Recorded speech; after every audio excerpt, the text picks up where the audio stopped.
عورت اور مرد بالکل برابر ہو، شادی کے قوانین کے ضمن میں بھی اور ہر اعتبار سے برابر، وراثت میں بھی برابر۔ اور عورت اگر گھر کا کام کرے تو ویج طلب کر سکتی ہے مرد سے، شوہر سے، اور اگر وہ حمل کی سختیاں برداشت کرے اور وضع حمل کی تکلیف برداشت کرے اس پر بھی وہ معاوضہ مانگ سکتی ہے شوہر سے۔ اس طرح کی چیزیں سوشل انجینئرنگ ہو گئے، معاشرے کا تیا پانچا ہو گیا ان کے ہاں، فیملی لائف کے ٹکڑے ہو گئے، بکھر گئی فیملی لائف، ہے ہی نہیں، شادی کا بندھن نہیں، we are living together, that's all, we are not married, بچے بھی ہو رہے ہیں but we are not married, اس لیے کہ وہ میرج کے قوانین ایسے بنا دیے گئے کہ مرد اس کو گوارا کرنے کو تیار نہیں۔ آپ نے کسی سے میرج کی اور کچھ دنوں کے بعد آپ کی اس کے ساتھ نہیں بنی، طلاق دیں گے، آدھی پوری پراپرٹی، پورا اپنا سرمایہ آدھا دینا پڑے گا، کون مرد اس کے لیے تیار ہو؟ خامخواہ کائے کو؟ عورت کو تو مرد کی ضرورت ہے کہ نہیں ہے؟ وہ رہے گی میرے ساتھ، we are living together, we are not married.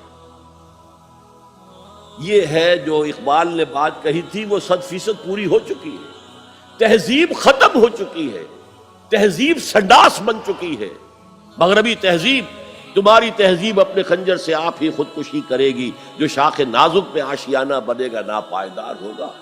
اب آپ نے سنا ہوگا بش صاحب واز کہتے ہیں شادی کرو شادی کرو شادی کرو، اب وہاں یہ واز کہنا پڑتا ہے شادی کرو، میرج کے کانٹیکٹ کے اندر بندھو۔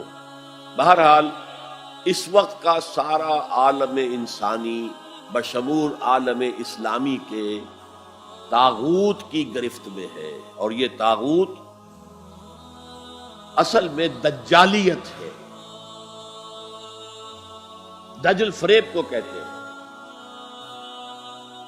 اللہ کی ذات کے اوپر اس کائنات کا پردہ آ گیا ہے، ہم اس کائنات کو پوج رہے ہیں، کائنات کو پڑھ رہے ہیں، سیکھ رہے ہیں، سمجھ رہے ہیں، خدا کو بھول گئے۔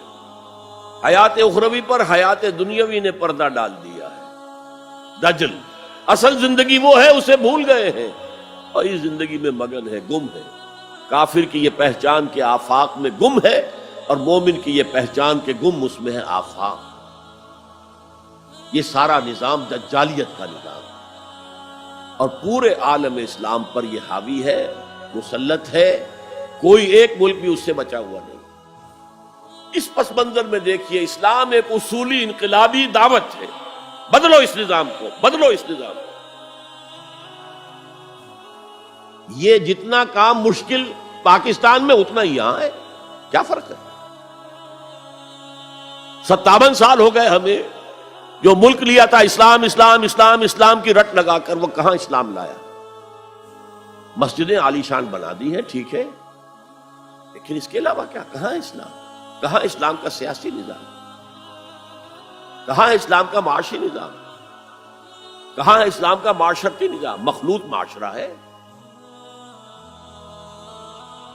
صدر ضیاء الحق نے جب PIA کو ڈرائی کیا، شراب اس میں سرو کرنی بند کر دی، ورنہ پہلے انٹرنیشنل فلائٹس میں شراب سرو ہو جاتی تھی، لیکن اس نے بند کی۔ میں نے کہا، اور میں اس زمانے میں ان سے کچھ قریب تھا، میں نے کہا آپ نے بڑا اچھا کام کیا، دنیا تو یہی کہے گی کہ دقیانوسی آدمی ہے، یہ کیا کر رہا ہے، لیکن میں نے کہا آپ نے ایک چیز جو حرام ہے وہ تو بند کر دی ہے، دوسری چیز یہ ایئر ہاسٹسز جو جاتی ہیں، یہ کون سی شریعت کی روح سے جائز ہے؟ آپ حج پر نہیں جانے دیتے مسلمان عورت کو محرم کے بغیر، حالانکہ عام طور پر ادھیڑ عمر کی عورتیں، بڑی عمر کی عورتیں جاتی ہیں حج کے لیے، محرم کے بغیر نہیں جائے گی، نہ عمرے پر جائے گی۔ اور یہ جوان لڑکیاں جو جا رہی ہیں، ان میں کے ساتھ کون سا محرم ہوتا ہے؟ چپ، خاموش، کوئی جواب نہیں۔ میں نے کہا کیا کھانے اور ناشتے کی ٹرے جو ہے وہ مرد نہیں رکھ سکتے آگے؟ یہ ہے وہ ہمارا طرز عمل کہ اسلام کی کوئی ایک چیز قبول، سر پر، سر آنکھوں پر، اور دوسری چیز جو ہے پاؤں تلے رون دی جائے، جس کی سزا ہمیں مل رہی ہے، الا خزی فی الحیات الدنیا ویوم القیامت یردون الی اشد العذاب۔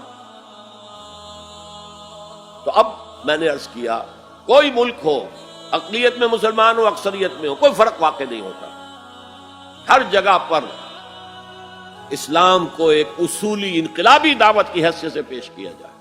نمبر 3، اکثریت اقلیت کا مسئلہ تو اس سے حل ہوتا ہے کہ ہمارے لیے اسوہ کامل ہے محمد رسول اللہ کی ذات مبارکہ. وہ تو اکیلے تھے جب انہوں نے کام شروع کیا تھا. آپ کی اہلیہ حضرت خدیجہ رضی اللہ تعالیٰ عنہ، آپ کے دوست پرانے ابو بکر رضی اللہ تعالیٰ عنہ، آپ کے چچا بھائی جو آپ ہی کے زیر تربیت تھے وہی رہ رہے تھے، کیونکہ ان کے والد ابو طالب بہت غریب تھے، لہذا حضور نے انہیں اپنے پاس رکھا ہوا تھا، ان کے اوپر سے بوجھ کم کر دیا. يا رب فاجمعني بكل الصحب والأحباب واكتب لنا أن ندخل الجنات بالريان.